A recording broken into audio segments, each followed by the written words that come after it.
Hi friends, welcome to rishis Telugu stories. నీవే నా సర్వస్వం 16వ ఎపిసోడ్. మేఘా జై అని పిలిచిందని సంతోషపడ్డాడు అజయ్. ఆనంద్, కరణ్ అజయ్ని చూసి అబ్బో అని నవ్వుకున్నారు. అంతలో పూజ అడిగిన దానికి మేఘా డల్ అయ్యి బాధపడింది. దాంతో అజయ్ వాళ్ళు పూజని కోపంగా చూశారు. నీ నోట్లో ఎప్పుడూ మంచి మాటలే రావా? అది నీ ఫ్రెండ్. సంతోష్ పెట్టాల్సింది పోయి ఇలాంటివి మాట్లాడి ఇంకోసారి తనని బాధ పెట్టకు, నా కోపాన్ని చూడాల్సి వస్తుందని గట్టిగా చెప్పాడు గౌతమ్. దాంతో పూజ మొహం చిన్నబుచ్చుకొని, నేను దానికోసమే చెప్పాను, ఇప్పుడు ఆశలు పెంచుకొని నిజం తెలిసాక బాధపడడం దేనికి అని అనింది పూజ. నా బంగారం నలుగురి మంచి కోరేది, దానికి దేవుడు మంచి చేస్తాడు అన్నాడు గౌతమ్. ఇక నోరు మూసుకొని నువ్వు ఇక్కడి నుంచి వెళ్ళు అని గౌతమ్ కసరడంతో దాంతో రుసరుసలాడుతూ బయటికి వెళ్ళింది పూజ.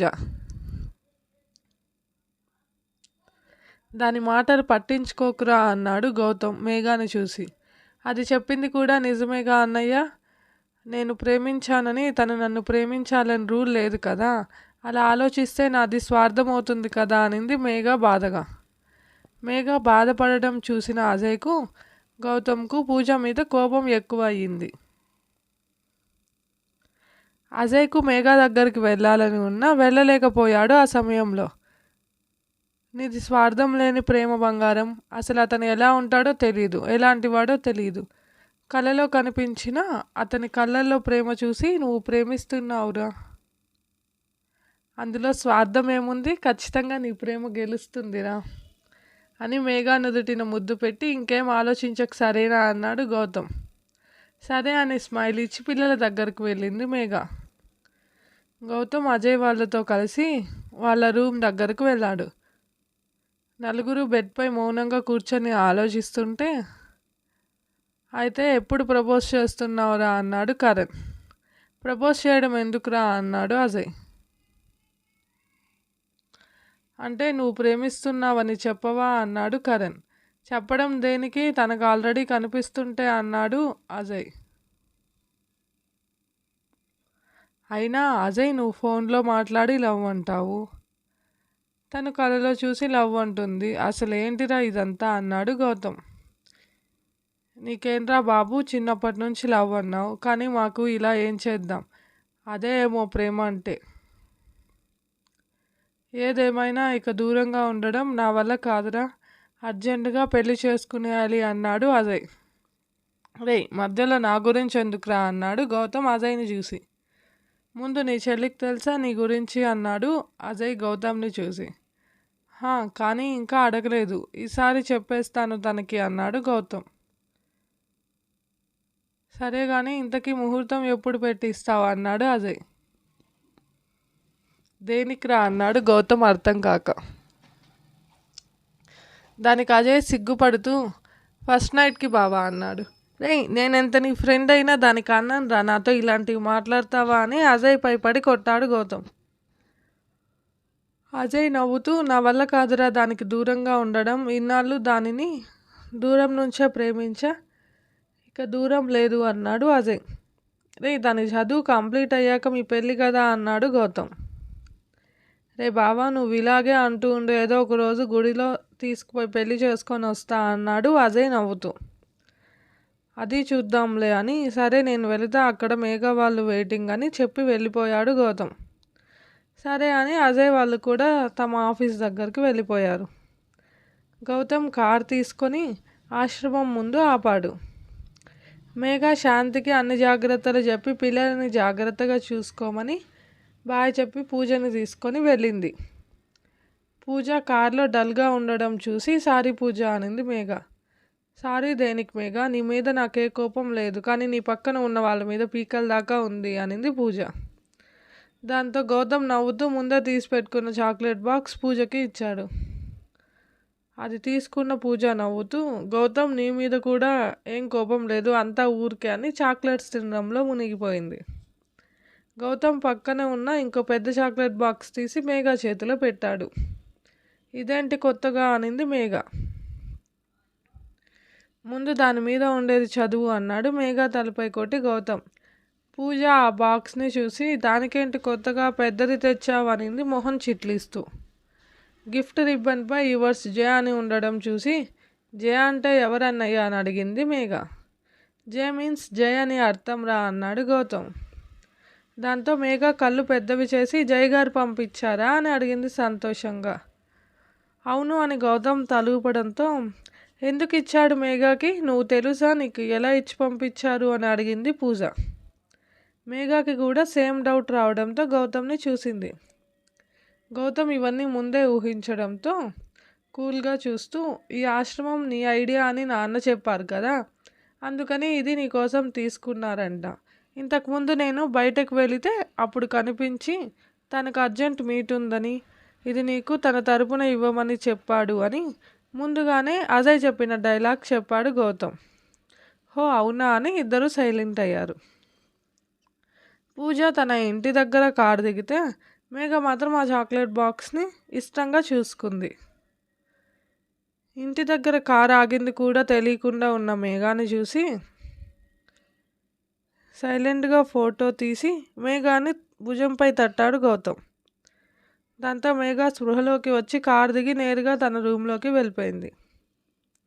హాల్లో ఉన్న మేఘ వాళ్ళ అమ్మా నాన్న ఎప్పుడూ మాట్లాడి తరువాత తన రూమ్కి వెళ్ళే కూతురు ఈరోజు డైరెక్ట్గా వెళ్ళడంతో తెల్లమొహం వేశారు. అది చూసి గౌతమ్ నవ్వుతూ వాళ్ళ నాన్న పక్కన కూర్చున్నాడు. ఏంటిరా ఇదంతా, నాకేం అర్థం కావడం లేదు అనింది సుమతి గౌతమ్ని చూసి. దాంతో కొడుకు ఏం చెప్తాడా అని గౌతమ్ వైపు చూశారు మహేంద్ర. గౌతమ్ అజయ్ ఫోన్ కాల్ నుంచి ఈరోజు మేఘా చెప్పిందంతా కలిపి వివరంగా చెప్పి ఇద్దరి ముందు మోకాళ్ళపై కూర్చొని ఇద్దరు చేతులు పట్టుకొని, నాన్న అజయ్ మేఘాని ప్రాణం కన్నా ఎక్కువగా ప్రేమిస్తున్నాడు.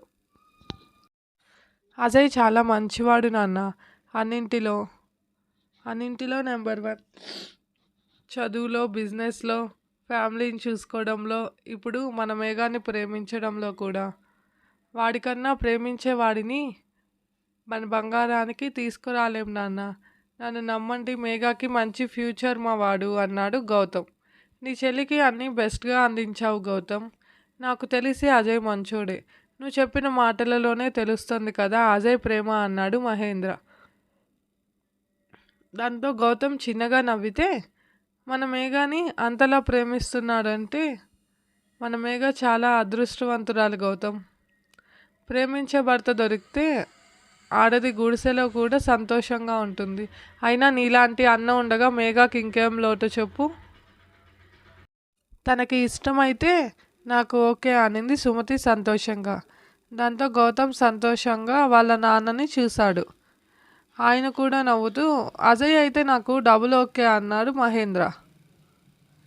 దాంతో గౌతమ్ సంతోషంగా ఇద్దరు చేతులు పట్టుకొని పైకి లేపి తిప్పుతుంటే అప్పుడే వచ్చిన మేఘ వాళ్ళ నాన్న డబుల్ ఓకే అని అనడం విని వాళ్ళ అన్న సంతోషం చూసి, ఏంటిరా అంత సంతోషంగా ఉన్నావు, అమ్మా నాన్న వదినిని ఓకే చేసేసారా అనింది వాళ్ళతో కలిసి ఎగురుతూ. దాంతో గౌతమ్ సచ్చా నిరికించేసింది ఇది అనుకొని అప్పటికే తన వైపు గుర్రుగా చూస్తున్న వాళ్ళ అమ్మా నాన్నలని చూసి ఒక వెర్రి నవ్వు నవ్వాడు కష్టంగా. దాంతో మేఘ నోరు జారిందని అర్థమై గౌతమ్ పక్కన నిల్చుంది సైలెంట్గా. ఏంటిరా సంగతి అనింది వాళ్ళ అమ్మ గౌతమ్ని చూసి. అది అమ్మ అంటుంటే ఎవరు గౌతమ్ ఆ అమ్మాయి అన్నాడు వాళ్ళ నాన్న. నాన్న రంగనాథం అంకుల్ వాళ్ళ అమ్మాయి వసుంధర నాన్న అన్నాడు గౌతమ్. హో ఎందుకు ఆ అమ్మాయి అంటే ఇష్టం అన్నాడు మహేంద్ర సూటిగా కొడుకు ఏం చెప్తాడా అని చూస్తూ. అదేంటి నాన్న, గౌతమ్ గురించి తెలిసి కూడా ఇలా అడుగుతారు, వదిన చాలా బాగుంటుంది, అందులోనూ చిన్నప్పటి నుంచి వీళ్ళకి ఒకరంటే ఒకరు ఇష్టం అనింది మేఘ. అంతేనా అన్నాడు మహేంద్ర కొడుకుని చూస్తూ. మేఘని ఆగమని, కాదు నాన్న వేరే ఉంది. దాంతో మేఘ సైలెంట్గా గౌతమ్ని చూస్తే, నన్ను పెళ్లి చేసుకునే అమ్మాయి నన్ను మాత్రమే కాదు నా ఇంట్లో వాళ్ళను కూడా ఇష్టపడాలి, తనకు కుటుంబం అంటే గౌరవం ఉండాలి, తన అత్త మామతో అమ్మ నాన్నలా ఫ్రీగా ఉండి వాళ్ళని చూసుకోవాలి, నేను చేసే డాక్టర్ జాబ్కి టైము పాడు ఉండవు, అందుకు ఓపికగా నన్ను భరించాలి. ఇక ముఖ్యమైన విషయం ఏంటంటే మా మొదటి బిడ్డలా నా చెల్లి మేఘాని చూసుకోవాలి. అందరి వదినలాగా చాడీలు చెప్పకుండా ఏడిపివ్వకుండా ఇద్దరు ఒకరినొకరు అర్థం చేసుకోవాలి. ఇవన్నీ నా పిచ్చి రూల్స్ అనుకున్నా పర్లేదు, భరించే అమ్మాయినే పెళ్లి చేసుకుంటానని చెప్పాను. కానీ వసుంధర ఇవన్నీ ఇలాగే భరించను, అన్నిటినీ ఇష్టపడే చేస్తాను అని నాకు మాట ఇచ్చింది అని చెప్పాడు గౌతమ్.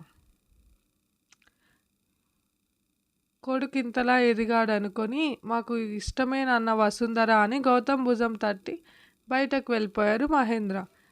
నా బంగారు కొండరా నువ్వు అని కొడుకుకి మెటికెలు విరిచి నుదుటిన ముద్దు పెట్టి తన రూమ్ సైడ్ వెళ్ళింది సుమతి. ఎందుకన్నయ్య నేనంటే ఇంత ఇష్టం అంటూ హక్ చేసుకొని ఎమోషనల్గా మేఘ ఏడుస్తూ లవ్ యూ అన్నయ్య అంది. మీటూ బంగారం, ఈ బంగారం లేనిదే మాకు ఈరోజు కూడా గడవదు కదా అన్నాడు నుదుటిన ముద్దు పెట్టి. సరే అని పానీపూరి ఆ దయ్యాన్ని కూడా పిలుస్తావా అన్నాడు గౌతమ్.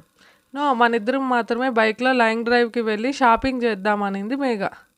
ఓకే, ఈరోజు panipuri long drive, Sunday shopping ఓకేనా అన్నాడు గౌతమ్ మేఘాని చూసి. డబ్బులు ఓకే అని పద అని ఇద్దరూ తిరిగేసి పానీపూరి తిని నైట్ దొంగల్లా ఇంటికి వచ్చి సైలెంట్గా నిద్రపోయారు. ఇదే ఫ్రెండ్స్ ఈరోజుటి ఎపిసోడ్. మీకు స్టోరీ నచ్చితే లైక్ చేయండి, కామెంట్ చేయండి. ప్లీజ్ మన ఛానల్ని సబ్స్క్రైబ్ చేసుకోండి ఫ్రెండ్స్. Thank you.